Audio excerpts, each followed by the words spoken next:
football. It's personal between me and you, and I'm going to do you some serious harm, you big stiff idiot.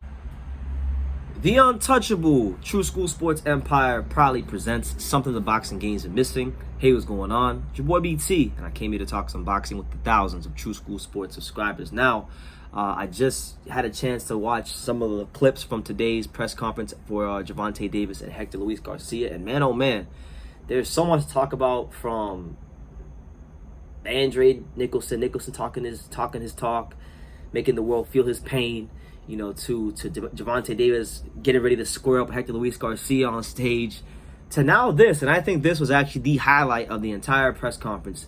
So they had my main man Rashidi Ellis, you know, Lynn, Massachusetts' very own Rashidi Ellis.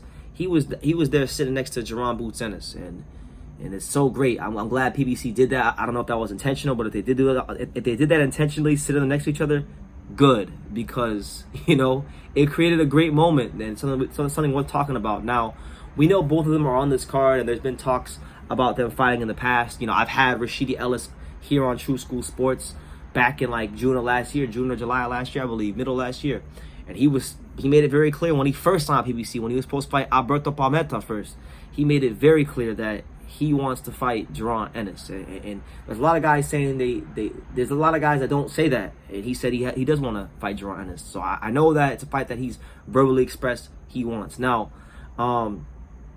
Brian Custer, you know, a true professional in this boxing media game. I respect Brian Custer greatly.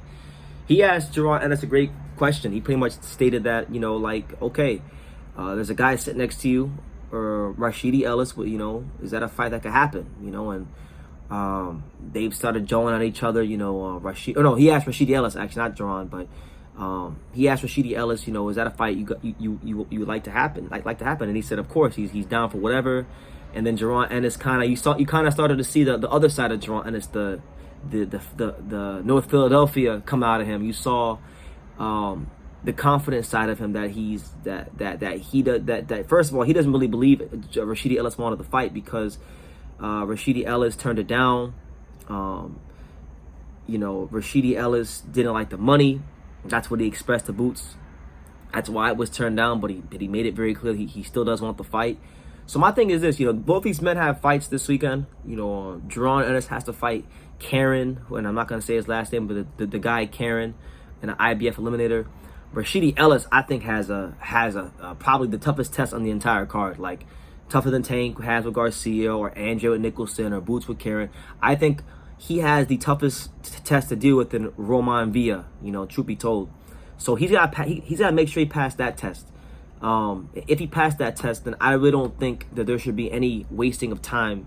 If Boots does his job and Ellis does his job, there shouldn't be any wasting of time from PBC, Al Heyman, and all parties involved on making that fight happen, because we know Ennis can't get a whole lot of opponents right now. We know that it's difficult to get guys in the ring with Jaron Ennis. We know, and history has shown us, that it's been difficult to get guys in the ring with Rashidi Ellis, irrespective of what we may hear from, you know, Golden Boy and the Rick Lasers of the world.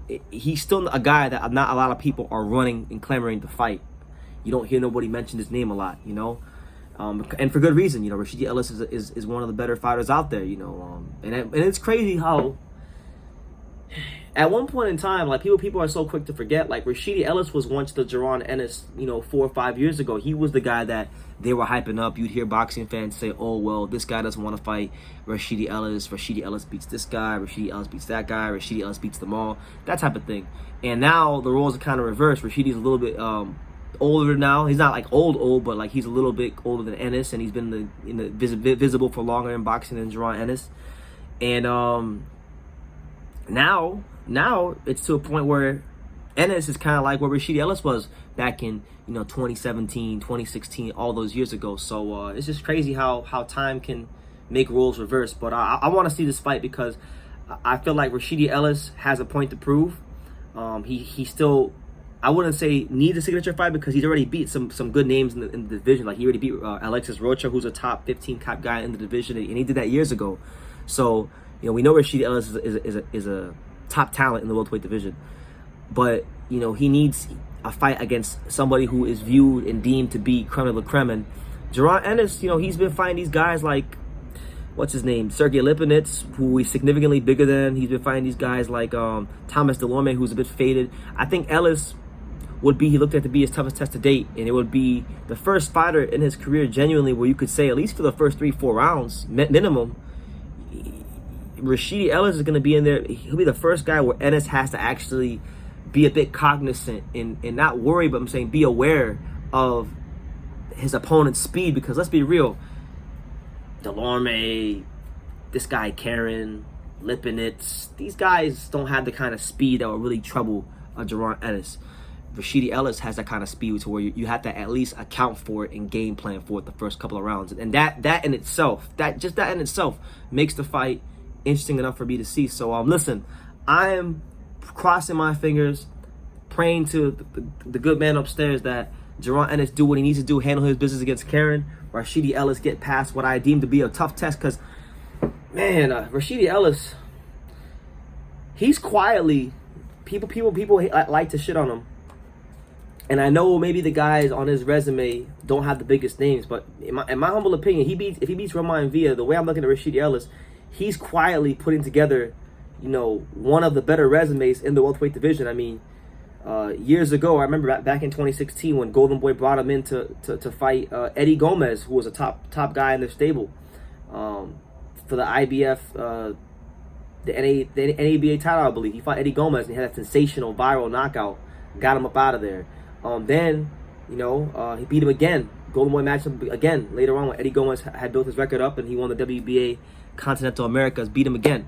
So 2 wins against Eddie Gomez, and then they brought him in to try to get knocked off by Alexis Rocha, and he beat Alexis Rocha. And he didn't just beat him, he beat him in pretty convincing fashion. And he even did the John Cena "You Can't See Me" in that fight. So he beats Roman Villa. Yeah, they're not big names. Roman Villa, Alexis Rocha, Eddie Gomez, these aren't necessarily like huge, big, world-renowned names with a lot of boxing fans, but these are guys that you could deem as high-risk, low-reward type of fighters, and Rashidi Ellis is constantly fighting them and constantly beating them. So I'm just saying, give this man his respect. He's been putting together a nice resume despite the inactivity. So I'm looking forward to this card. I'm looking forward to the prospect of these two fighting, because I want to see it. I want to see if Jaron Ennis is really like that, and I want to see what Rashidi Ellis has at that top level.